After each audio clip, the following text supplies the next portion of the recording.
Got a 2009 X5 4.8 engine, 4.8i, and it's a 2009 X5 E70.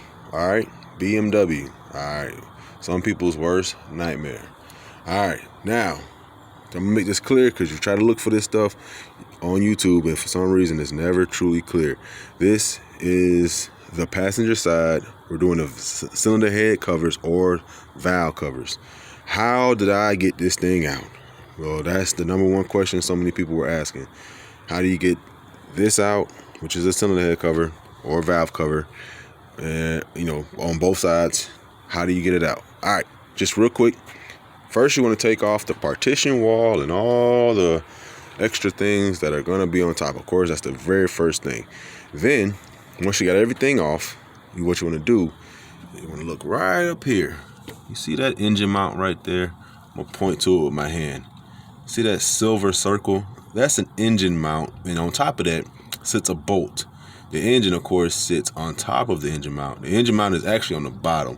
That's the support. That where that silver ring is the support that goes on top of the engine mount. It's a size 17. Size 7. Hold on, let me double check that. Hold on. The nut. Excuse my trunk. Is a size 18. Excuse me. Size 18. I use a swivel 18 to get that bolt off. Okay. There's gonna be a bolt on. It's off now, but right here where my finger's pointing, that silver circle. All right, size 18 bolt. All right, remember E70 X5 2009. We're doing cylinder head covers, 4.8 cylinder head covers or a valve cover. All right, you want to go down here. Let me show you the best place to why we just took that off.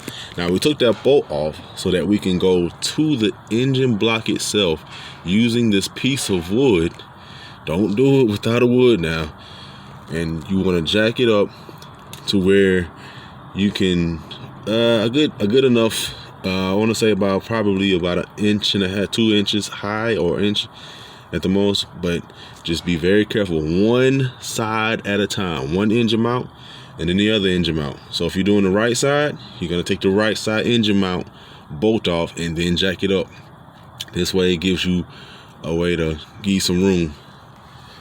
Give you some room, all right? So just give you a clear picture of that. There's the engine. All right. So where I put it under is right about there. You can't really see it. Sorry, everybody. Yeah, if you can see, that's the best I can do necessarily. Right there. So, let me see if I can go right here. Okay, so that might be a little bit better for some people. So I jacked the engine up just to get to this engine block. To get to that cylinder head cover or valve cover for some people who call it that. All right. Don't have to hit any lines or anything. All right. So now that you got a good view of that, just to give you another quick view. All right. So right behind the block, this block of wood is the engine oil filter. Be careful not to hit that, guys. Right there. All right. Don't you want to just be careful, hit it. Just jacking it up nice and swift. All right. So we're going back up, and I took the tire off as well. Just helps with space, and then you can put your jack further in this direction instead of trying to come from this direction. You want to go from this direction. So take your tire off. All right. Then you got it jacked up after you took the bolt off. Now, the number one guy not to miss is this eccentric shaft sensor. You don't want to hit this guy. You don't want to break it.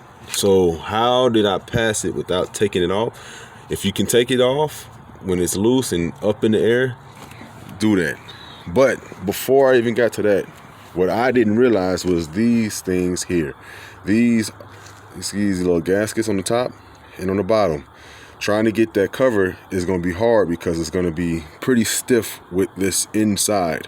You want to use the corners, like right about here, right about here and here. These are some good spots to hit, but basically I use this spot and a little bit of here, just these areas, and I pried it with a plastic pry bar, you could say. It looks similar to something like this. This is more so for like plastic rivets, but I use this, and I use a thick plastic pry, something like this. Here we go, like this, okay? For more so of a wedge.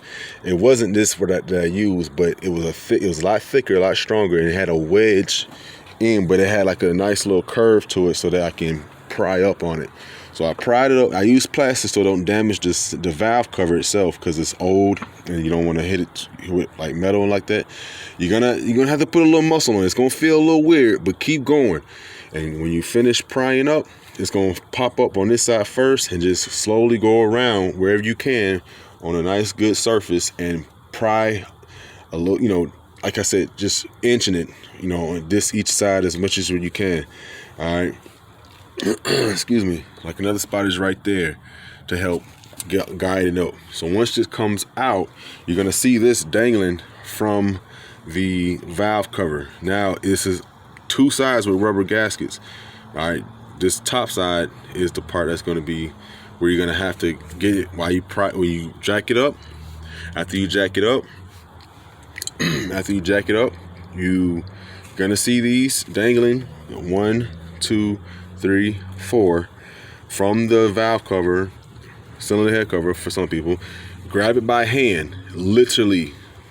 Once you jack the engine up and you got it pulled, the cylinder head cover up as far up as you can, you should have enough space to get your hand literally inside and literally go back, forth. Kind of just give it some muscle. Back, forth, and it should pop off. Do it from the one closest to you, then go to the next one, number 2. Back, forth, and it should come off. Next one, back, forth, and so on to the last one. Do not pull the valve cover forward. You're gonna start hitting this. You don't want to hit that. What you want to do is you want to jack it up as much as you can. Don't go too far up. And finally, with the cylinder head cover, now that you got those ignition coil covers off, you're gonna take it. I wish I would have done this while it was still in there, because it would have been a lot easier for some people. All right, to avoid breaking the sensor, all right, you take this guy, because it's gonna be over inside like this. All right. So because it's jacked up, it's very easy for me to put it in here like this. So you're gonna literally twist it. It's a pain. Why I don't say that in the instructions, but yeah, to avoid hitting this, push forward. Oh, another thing I did, excuse me, I forgot. There's a guy right here. Let me just show you this one. Okay, it looks like this. All right, it's T45s. All right, it's gonna look like this, but this is also back there.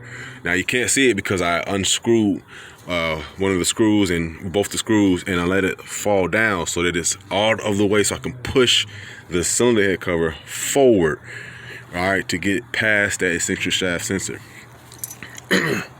So what I did, once again, don't want to hit that guy. You take this when it's gonna be over it, not gonna be in front of it like this. It's gonna be over it. So what I did was literally just what you're seeing. Push forward. You're gonna hit this spot over here. Don't worry about that. Just go forward. Slowly push, holding up, pushing forward, twist, and it came right out. Just like that. All right. If you have any troubles, any problems, hey, just try that method. If you, for any reason, just can't get it, Or if you have any problems, comment on the bottom. Maybe I can help you out. But if you just have to, you might have to end up taking this guy off so that you don't damage it. All right. Oh, because mostly it's going to be in your way. And then, of course, you want to pull these wires up as much as you can as possible. All I did was lift this up. You see, you can lift up, lift up, lift up. It's okay.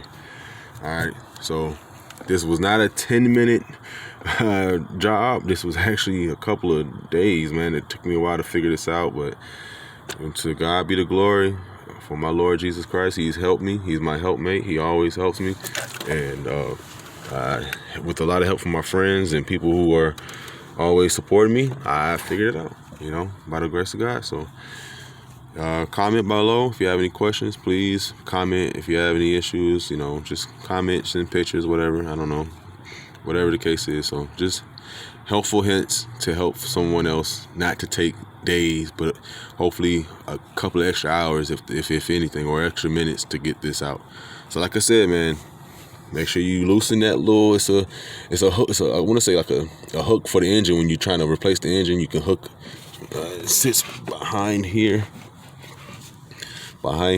Just loosen those two T45s. Let it fall down, man. That way you can move it forward. Here you go. Put my hand on it. I can hear it, but I can't get it. Yeah, it's kind of far down there. Anyway, you want to loosen them down, push them forward. He's out the way. Jack the engine up one side at a time so that it tilts and gives you more room. Come back. You take, do your thing with like I was telling you with the tubes. Take those off. Then you're able to bypass this guy. Lift up, push forward, twist. Lift up, push forward, twist. All right, that's with the valve cover, cylinder head cover. All right, thank you. Have a good night, everybody. Hope this was helpful. Comment below. All right, bye.